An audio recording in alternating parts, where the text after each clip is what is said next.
La guerra que mató a un país por pensar distinto. Paraguay no debía nada. No rendía cuentas al norte. Tenía industria, educación y soberanía. Por eso lo destruyeron. Brasil, Argentina y Uruguay apretaron el gatillo. Pero la orden venía de Londres. Lo hicieron caer para que el resto supiera lo que pasa cuando un país se atreve a salirse del libreto. Hay crímenes que se ocultan bajo fechas, otros bajo banderas. Pero hay uno que América Latina nunca terminó de decir con todas sus letras. La guerra de la Triple Alianza no fue una guerra, fue una ejecución.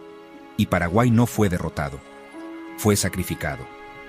Por atreverse a pensar un país que no dependiera de Europa, por construir industria sin deuda, educación sin sumisión, un modelo propio en un continente adiestrado para copiar.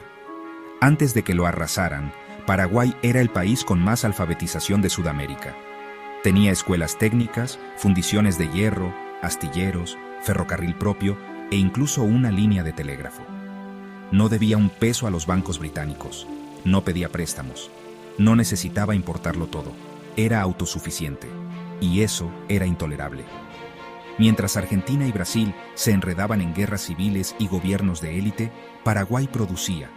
Mientras en el resto del continente se firmaban tratados de libre comercio que solo beneficiaban a Londres, Paraguay vendía lo suyo, pero no hipotecaba el alma. Era un país sin patrón, y un país sin patrón es una amenaza en una región diseñada para obedecer. Por eso lo rodearon. Brasil, Argentina y Uruguay firmaron una alianza para invadirlo. Pero esa decisión no nació en Río, ni en Buenos Aires, ni en Montevideo. Nació en Londres, porque Londres era el acreedor, el proveedor de armas, el que vendía textiles, locomotoras y deuda. Paraguay, al no endeudarse, interrumpía la cadena. Mostraba que había otra forma, y los imperios no toleran el mal ejemplo. La guerra duró 6 años. Murieron más del 60% de los paraguayos. Algunos cálculos dicen que entre el 70% y el 90% de los varones adultos fueron asesinados.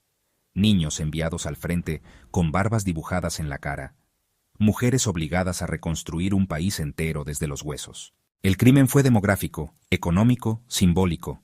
No dejaron futuro, ni siquiera dejaron advertencia. Lo borraron todo. Después vino el saqueo. Las industrias fueron desmanteladas. Las tierras pasaron a manos extranjeras. Se instaló el modelo que Paraguay había evitado, agroexportador, endeudado, subordinado, y el país que antes fundía hierro y educaba ingenieros, pasó a vender mano de obra barata y carne enlatada. Lo que no pudieron destruir con balas, lo deshicieron con tratados. Y como siempre, la historia la escribió el que quedó arriba. A la masacre la llamaron conflicto regional, a la invasión, alianza, a la destrucción, progreso, y al modelo independiente que intentó Paraguay, lo archivaron como delirio autoritario, porque la verdad incomoda. Paraguay no era pobre. Lo empobrecieron, porque mostraba que se podía vivir sin permiso. Hoy, pocos recuerdan que ese país existió antes de la ruina. Porque el olvido también fue parte del plan. Si América Latina supiera que un país logró ser autónomo, aunque sea por un momento, algo podría encenderse. Y por eso lo enterraron. No solo bajo cadáveres, también bajo versiones, bajo silencios, bajo clases de historia escritas desde la deuda. Pero el ejemplo quedó, y sigue doliendo.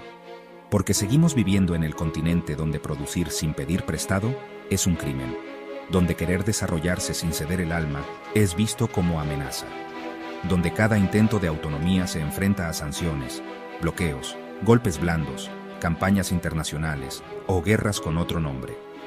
Y Paraguay fue el primero en pagar ese precio. Lo atacaron con 3 banderas, pero el objetivo era uno solo, que nadie más lo intentara. Lo arrasaron para que nadie más se atreva. Pero hubo un país que no se quedó mirando. Colombia no salvó a Paraguay, pero lo abrazó cuando más lo necesitaba. Le dio voz. Le dio pasaporte. Y esa hermandad no se firmó, se sembró. Por eso en Paraguay todavía suena el vallenato como si fuera propio. Porque a veces la memoria canta donde la historia se quiso callar. Escrito por Manuel Fernando González Villamil.